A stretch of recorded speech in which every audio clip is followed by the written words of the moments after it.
अस्सलाम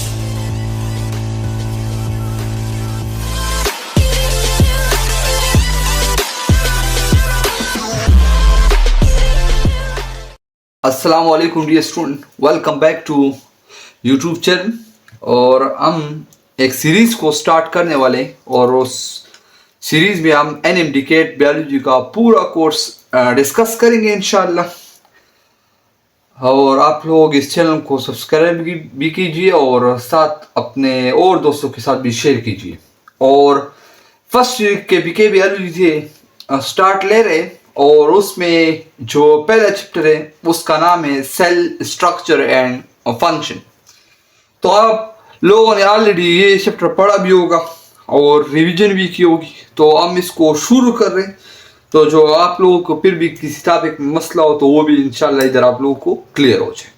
अच्छा, आप लोगों को नॉर्मली एक बात पता है कि ये जो सेल है ये हमारे पास बेसिक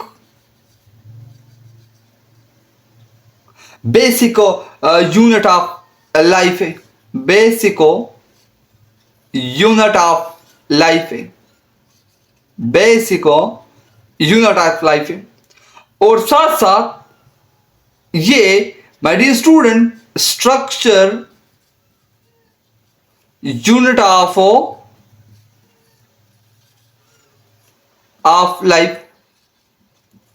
याद रखिए कि ये जो सेल है ये फंक्शन यूनिट ऑफ लाइफ भी है। एक इंपॉर्टेंट पॉइंट को याद रखिए कि जो cell basic unit of life है, स्ट्रक्चर यूनिट ऑफ लाइफ है, फंक्शन यूनिट ऑफ लाइफ है फॉर ऑल लिविंग ऑर्गेनिज्म। जितने भी लिविंग ऑर्गेनिज्म है, फॉर ऑल लिविंग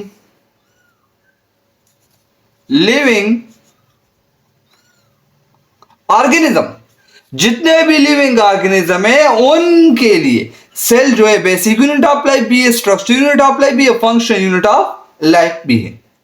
उम्मीद है ये बातें क्लियर होगी।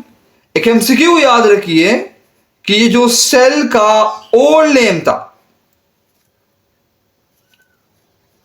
ओल्ड नेम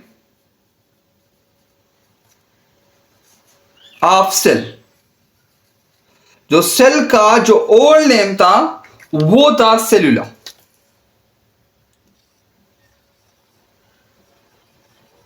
और याद रखिए कि जो सेलुला वर्ड जो है ये लैटिन वर्ड है।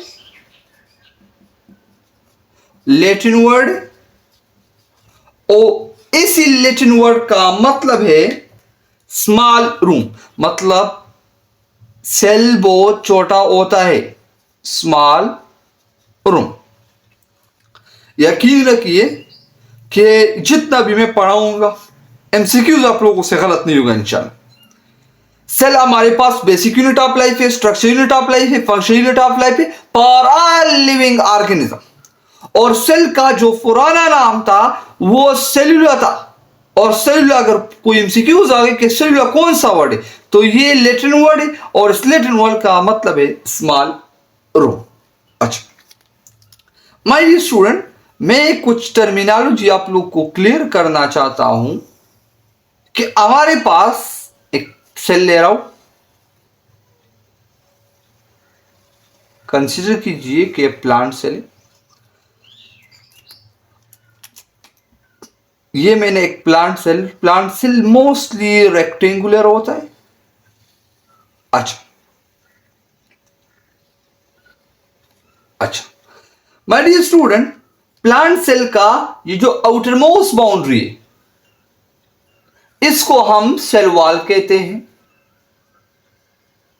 सेल वॉल कहते हैं।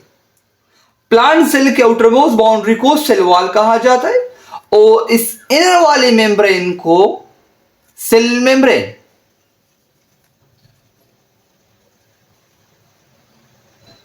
आउटर मोस्ट बाउंड्री को सेल वॉल और इनर मेम्ब्रेन को सेल मेम्ब्रेन। और ये हमारे पास न्यूक्लियस है। और न्यूक्लियस की जो न्यूक्लियर मेम्ब्रेन है इनके इर्द गिर्द ये जो जगह है this is known as cytoplasm. ये हमारे पास साइटोप्लाज्म है। साइटोप्लाज्म। अच्छा, अभी एक सेल है और उससे हमने सेल वॉल को रिमूव किया, सेल वॉल को रिमूव किया, तो ये जो बाकी जो स्ट्रक्चर रह गए, सेल मेम्ब्रेन, न्यूक्लियस और cytoplasm, this is called protoplast. Protoplast, this is called protoplast. याद रखिए माय डियर स्टूडेंट कि हमारे पास, मैं अगर एक प्लांट सेल से सेल वॉल को रिमूव करूं तो cell membrane, nucleus, cytoplasm collectively call protoplast. Clear हो गया? तो मैं यहां पे लिखता भी हूं एमसीक्यूज। चलो यहां पे लिखता हूं ताकि जगह बचे।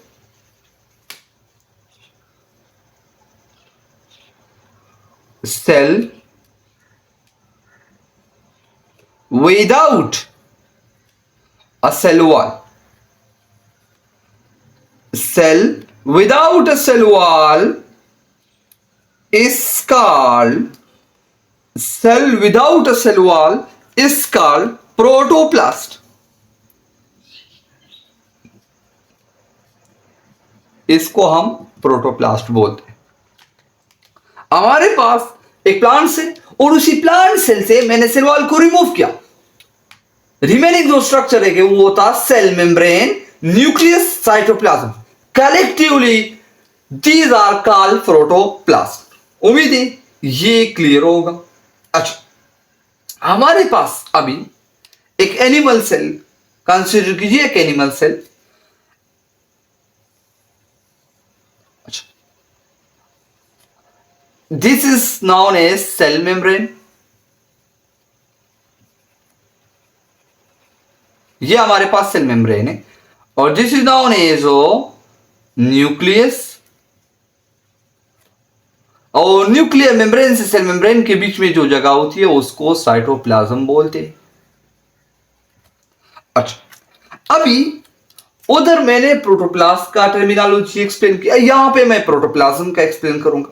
अच्छा, याद रखिए कि अगर मैं एक एनिमल सेल से सेल मेम्ब्रेन को रिमूव कर, तो ये जो साइटोप्लाज्म और न्यूक्लियस से रहेगी, this is known as protoplasm, इसको प्रोटोप्लाज्म बोलते। My dear student, plant cell से सेल वॉल को रिमूव करो, जो स्ट्रक्चर रह गए तो उसको प्रोटोप्लाज्म।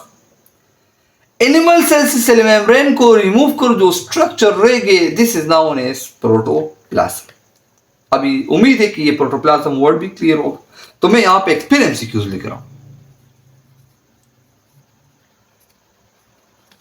इंशाल्लाह डिटेल में डिस्कस करेंगे। Cell without a cell membrane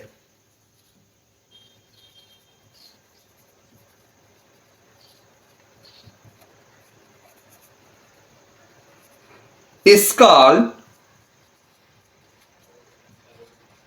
protoplasm. उम्मीद है यहां तक क्लियर होगा। अच्छा, अभी इसी प्रोटोप्लास्ट के पास स्ट्रक्चर कितने? 1 2 3। तो याद रखिए, प्रोटोप्लास्ट इज 3 स्ट्रक्चर। उनके पास, प्रोटोप्लास्ट के पास 3 स्ट्रक्चर होते हैं। नेक्स्ट एमसीक्यूज, तो फिर सर जी इसी प्रोटोप्लाज्म के पास 1 2, तो प्रोटोप्लाज्म इज 2 स्ट्रक्चर। उम्मीद है यहां तक क्लियर होगा। अच्छा, याद रखिए कि जो प्रोटोप्लास्ट है ये represented by plants. Protoplast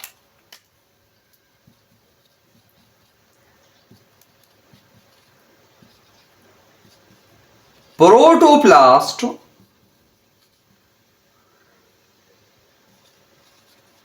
represented by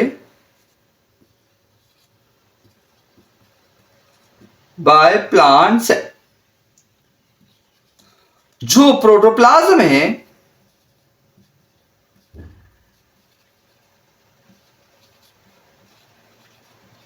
represented by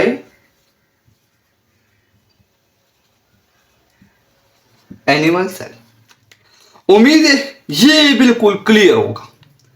चलो नेक्स्ट जाते हैं माय डियर स्टूडेंट। अच्छा प्यारे डॉक्टरों, अब इस सेल के डिस्कवरी को डिस्कस करते हैं। डिस्कवरी को प्रोटोप्लास्ट एंड प्रोटोप्लाज्म के टर्मिनोलॉजी को डिस्कस कर चुका हूं, तो अभी सेल के डिस्कवरी को देखते हैं। अच्छा हमारे पास जो सेल को फर्स्ट टाइम डिस्कवर किया था,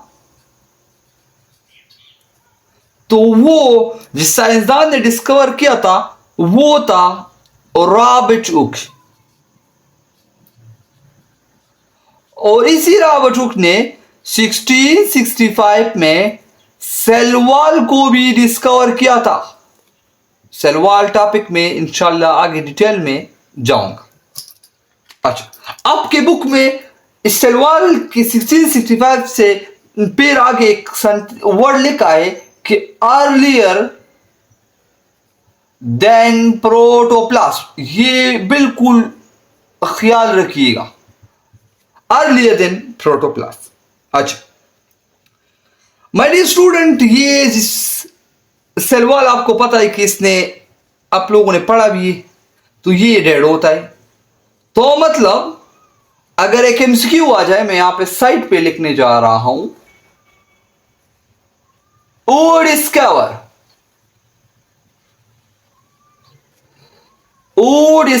द डेड सेल। किस साइंसदान ने डेड सेल को डिस्कवर किया था? तो आप लोगों को पता होना चाहिए रॉबर्ट हुक ने डेड सेल को डिस्कवर किया था। फिर लिविंग सेल को सर किसने डिस्कवर किया था? ओ दीवानो, लिविंग सेल को डिस्कवर किया था लीवन हुक ने।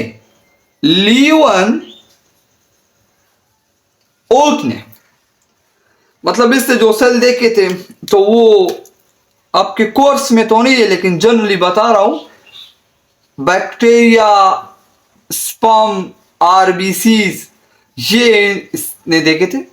अच्छा ये बात भी होगी। इसके साथ साथ एक और पॉइंट भी याद रखिए कि न्यूक्लियस को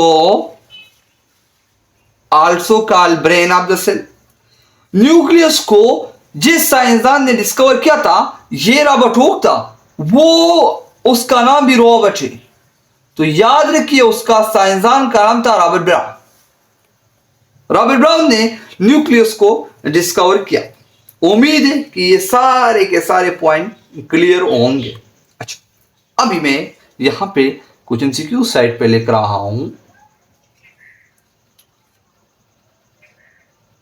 Which one of the following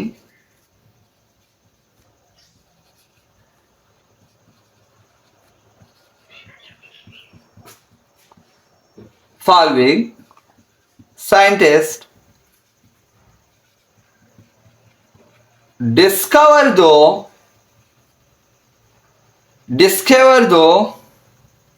living cell? तो option number A Robert hook,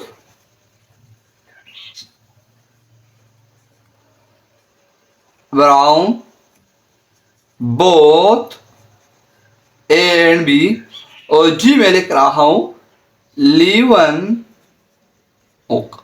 अभी मैंने दीवानों ये पॉइंट को डिस्कस किया कि लिविंग सेल को जिस साइंसदान ने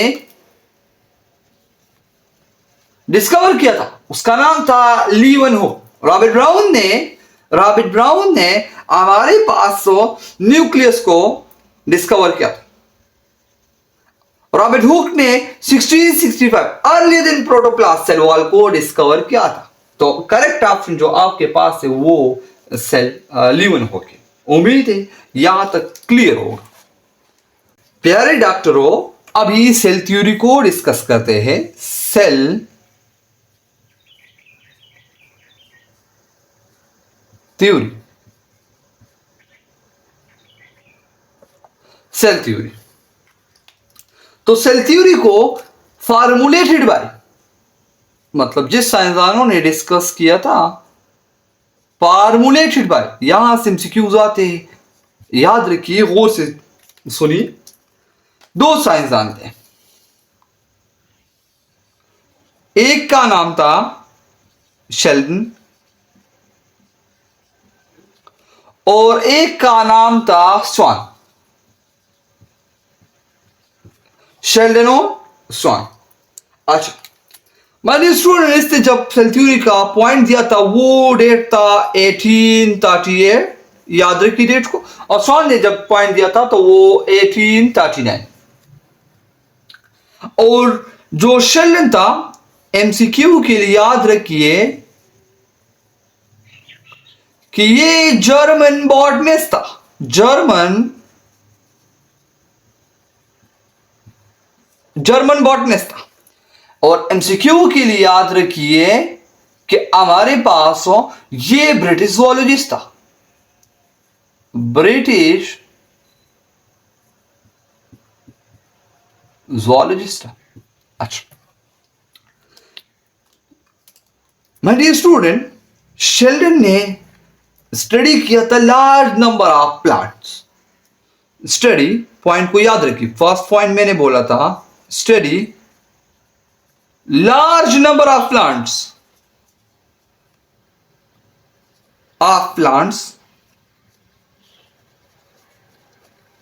दीवानो। शेल्डन ने प्लांट्स की बहुत ज्यादा नंबर को स्टडी किया, और बॉटनिस्ट का काम है पौधों के ऊपर काम करना, और जूलॉजिस्ट का काम है एनिमल के ऊपर काम करना। तो आप इसमें गलत ना हो, प्लांट्स के ऊपर बहुत ज्यादा प्लांट्स को स्टडी किया। अच्छा माय डियर स्टूडेंट, इसने कहा कि प्लांट जो है कंपोज्ड हुए हैं हमारे पास सेल से, प्लांट जो है कंपोज्ड हुए हैं सेल से, और इन सेल ने मजीद टिश्यू बनाए, इस सेल ने मजीद हमारे पास क्या बनाए, टिश्यू बनाए। अच्छा, इससे फिर ये पॉइंट भी थी कि हमारे पास ये जो सेल है ये बेसिक यूनिट, चलो यहां पे लिखता हूं, cell is the basic unit, structure unit and function unit of life. तो उम्मीद है ये पॉइंट भी क्लियर होगा। अच्छा, प्लांट्स के अंदर एक सेल भी हो सकता है और एक से ज्यादा सेल भी हो सकते हैं, लेकिन ज्यादातर जो होते हैं प्लांट्स वो मल्टीसेल्युलर होते हैं। अच्छा दीवानो, सेल थ्योरी को डिस्कवर किया था दो साइंसदानों ने, एक साइंसदान का नाम था शेल्डन और दूसरे का नाम था स्वान। शेल्डन जो था वो जर्मन बॉटनिस्ट था और स्वान जो था वो ब्रिटिश ज़ूलॉजिस्ट था। 1838 में उसने बहुत ज्यादा नंबर ऑफ प्लांट्स को स्टडी किया और उसने इस पॉइंट को निकाला कि जो प्लांट्स है वो सेल से कंपोज, और यही सेल आगे हमारे पास टिश्यू बनाते। तो उसने कहा कि सेल जो है ये basic unit, structural unit and function unit of life है।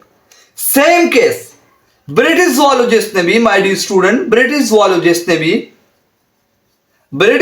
ने study different types of animal cell, study different types of animal cell. इसने मुख्तलिफ किस्म के एनिमल सेल को स्टडी किया।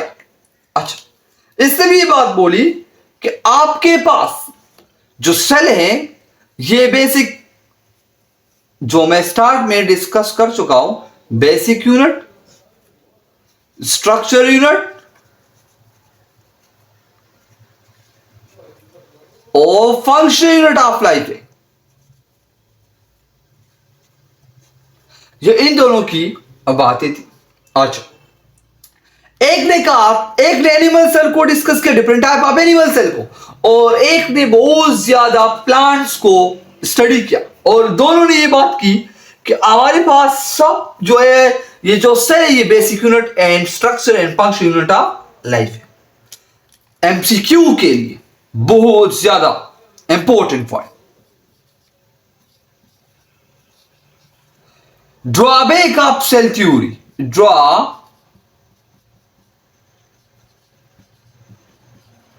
ड्रॉबैक ऑफ सेल थ्योरी ये है, ड्रॉबैक ऑफ सेल थ्योरी ये है कि आपके पास इन दोनों साइंसदानों ने ये बताया कि cell basic structure and unit of life है, लेकिन इन्होंने ये नहीं बताया कि न्यू सेल किस तरह बनते हैं, how new cell were form, how new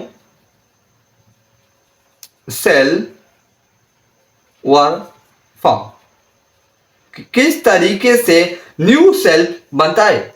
ये पॉइंट इस सेल थ्योरी ने एक्सप्लेन नहीं की, नॉट एक्सप्लेन।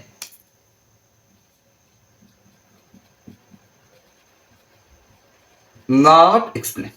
उम्मीद है कि यहां तो क्लियर होगा, आसान आसान बातें, उम्मीद है यहां पे क्लियर होगा।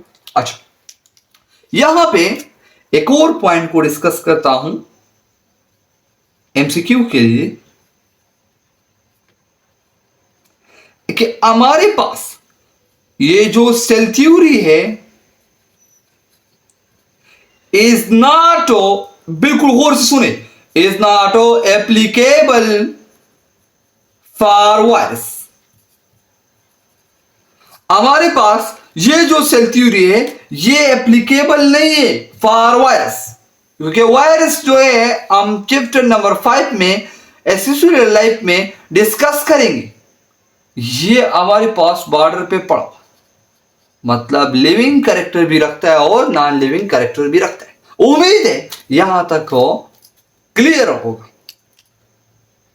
आगे जाते हैं दीवानों, अभी मैंने एक बात बोली कि सेल थ्योरी ने इस पॉइंट को एक्सप्लेन नहीं किया कि हमारे पास न्यू सेल किस तरह बनते। तो एमसीक्यू के लिए याद रखे, new cell arise from free existing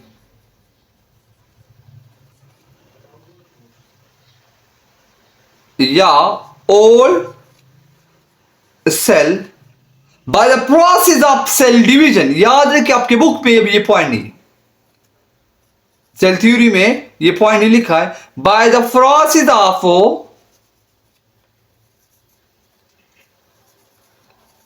cell division. New cell बनते हैं ओल्ड सेल से, लेकिन एमसीक्यूज आता है कौन से प्रोसेस के थ्रू, तो याद रखिए सेल डिवीजन के प्रोसेस के थ्रू। सर आपने जो बात की ये किधर से की, किसने ये बात कर ली, किसने इस चीज को डिस्कवर किया था, तो याद रखिए कि हमारे पास रोडोल्फ वर्च्यू ने 1865 में, रोडोल्फ विर्च्यू ने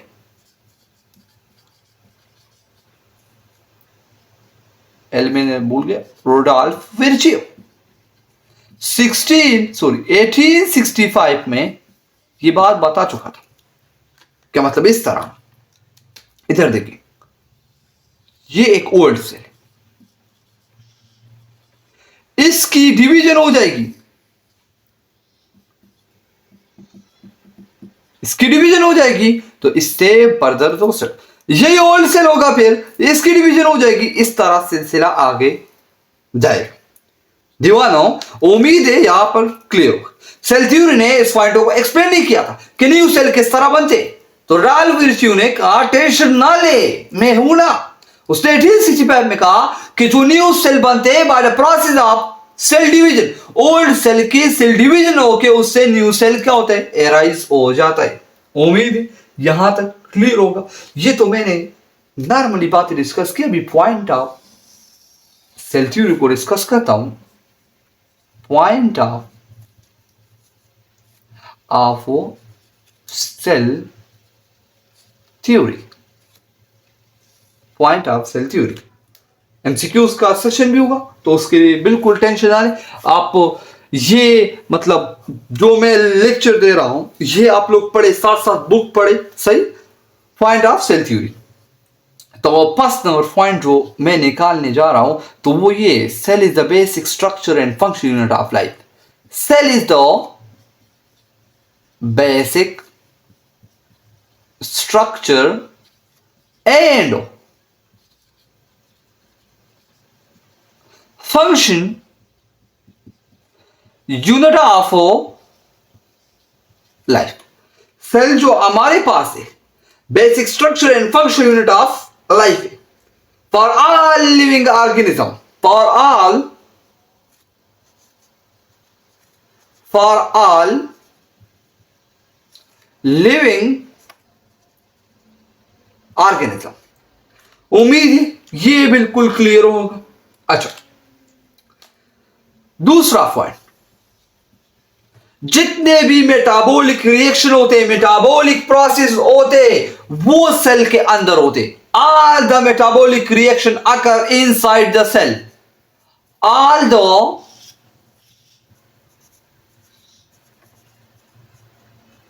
metabolic reaction occur inside the cell. इंसान के जिस्म में केमिकल रिएक्शन होते वो सारे के सारे सेल के अंदर होते। दीवानो ये बात भी रुडॉल्फ वर्शियो ने कहा। रुडॉल्फ वर्शियो, उम्मीद है यहां तक क्लियर होगा। अच्छा, और ये भी मैंने आपको बताया कि सेल, ये इधर जो पॉइंट मैं डिस्कस कर चुका हूं, तो cell arise from other cell. Cell arise from other cell। other cell का मतलब ये है old cell। अच्छा, कौन से प्रोसेस के through? by the process of cell division। by the process of cell division। उम्मीद है यहां तक बिल्कुल क्लियर हो गई। ये पॉइंट भी रुडॉल्फ वर्शियो ने बताई थी। रुडॉल्फ वर्शियो ने ये पॉइंट भी बताई थी कि जो न्यू सेल बनते हैं वो पुराने सेल से बनते by the process of cell division. अच्छा माय डियर स्टूडेंट, सेल के अंदर हमारे पास न्यूक्लियस पाया जाता है। उस न्यूक्लियस के अंदर हमारे पास जेनेटिक मटेरियल पाया जाता है। Point number 4, genetic material is found in the inside the nucleus। genetic material is found in the nucleus। Genetic material को सेकंड ईयर के इनहेरिटेंस और chromosome and DNA in chapter में बिल्कुल डिटेल से पढ़ाऊंगा। जेनेटिक मटेरियल का मतलब my dear student ये है, सिंपल सी मैं बोलूं तो DNA, chromosome and DNA chapter में बिल्कुल डिटेल से पढ़ाऊंगा। अच्छा, और डीएनए को हम हेरिडिटरी मटेरियल भी बोलते हैं। उम्मीद है यहां तक बिल्कुल क्लियर होगा। Point of cell theory explain कर दीवानो। सेल हमारे पास basic unit, structure unit and function unit of life for all living organism. जितने भी मेटाबॉलिक रिएक्शन होते हैं वो सेल के अंदर होते। जो पुराना सेल है उसी से न्यू सेल क्या होते, एराइज होते by the process of cell division. Cell division का बात याद रखना है। जेनेटिक मटेरियल न्यूक्लियस के अंदर पाए। जेनेटिक मटेरियल मतलब my dear student DNA. DNA यहां तक क्लियर हो दीवानो। अब एक और एमसीक्यूज लिखने जा रहा हूं। एक और एमसीक्यू लिखने जा रहा हूं जो हमारे पास जो स्मॉलेस्ट सेल, स्मॉलेस्ट सेल है। एक और एमसीक्यू भी साथ यहां पे लिखू, जो लार्जेस्ट सेल है। Largest cell, smallest cell, largest. अच्छा, स्मॉलेस्ट सेल हमारे पास human sperm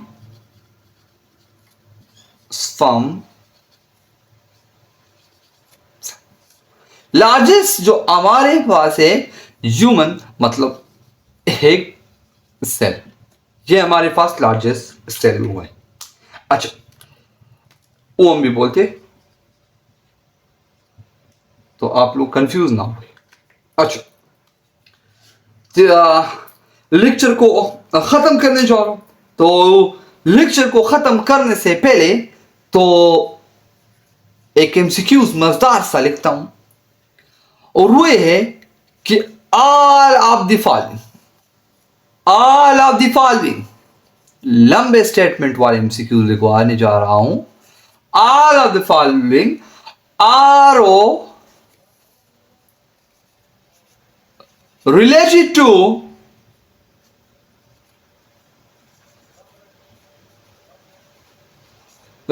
to cell theory. All of the following are related to cell theory except, हमारे पास जो एमसीक्यूज लिखने जा रहा हूं वो ये है कि सारे के सारे option number A B C D cell theory के रिलेटेड, एक को छोड़ के।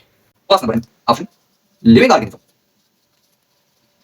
organism are made of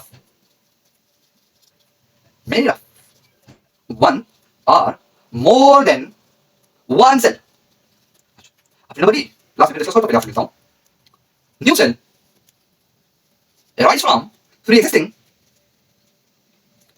cell, और C, number C, metabolic process take place in the living cell, take place in the living cell. Last में लिखा हूं tissue is the building block of tissue is the building block of complex cell. tissue is the building block of complex cell. Point को शुरू करने जाए, statement थोड़े लंबे लंबे, तो इससे आप लोगों का कंसेप्ट और भी क्लियर हो जाएगा। जितने भी हमारे पास option A B C D है वो सारे के सारे सेल थ्योरी के रिलेटेड है, और एक को छोड़ के option number one, living organism are made of one और मोर देन वन सेल, बिल्कुल सेल थ्योरी के रिलेटेड है। मोर देन वन सेल तो प्लांट्स हो गया और एनिमल्स हो गया, और वन सेल तो मैं आपको बताता हूं, amoeba, bacteria, paramecium, Euglena etcetera, और मोर देन वन सेल का आप लोग को पता है। पॉइंट नंबर वन भी हमारे पास, मतलब ये सेल थ्योरी का पॉइंट है। New cell are arise from pre existing cell, मैंने यहां पे एक बात बताई थी, by the process of cell division, तो ये भी सेल थ्योरी का पॉइंट था जो कि रोडोल्फ विर्च्यू ने डिस्कस किया था। Metabolic process take place in the living cell, ये पॉइंट भी ठीक है, सेल थ्योरी में भी मैंने आपको बताया, ये भी रोडोल्फ विर्च्यू ने बताया था। Tissue is the building block of complex cell, तो आप लोग, अगर आप लोगों ने भी मेरे थोड़े से टाइम पहले जो जवानों अगर वो नहीं देखा है तो देखे, अभी मैंने बताया ना, टिश्यू का मैंने जिक्र किया ना, मैंने टिश्यू सेल थ्योरी के अंदर डिस्कस किया। तो ऑप्शन नंबर डी आप लोग का बिल्कुल करेक्ट आंसर है कि tissue is the building block of complex cell, ये सेल थ्योरी का पॉइंट नहीं है, ना कि सेल थ्योरी के रिलेटेड है। उम्मीद है यहां तक बिल्कुल क्लियर होगा, बिल्कुल क्लियर, कोई भी डाउट नहीं होना चाहिए। फिर भी कोई डाउट है तो आप मेरे साथ कांटेक्ट कर सकते हैं 0305875936। ऑनलाइन क्लासेस के लिए भी आप लोग, ऑनलाइन क्लासेस के लिए भी आप लोग कांटेक्ट कर सकते हैं, और एमसीक्यू सीरीज के लिए भी, एमसीक्यू सीरीज के लिए भी आप लोग कांटेक्ट कर सकते हैं।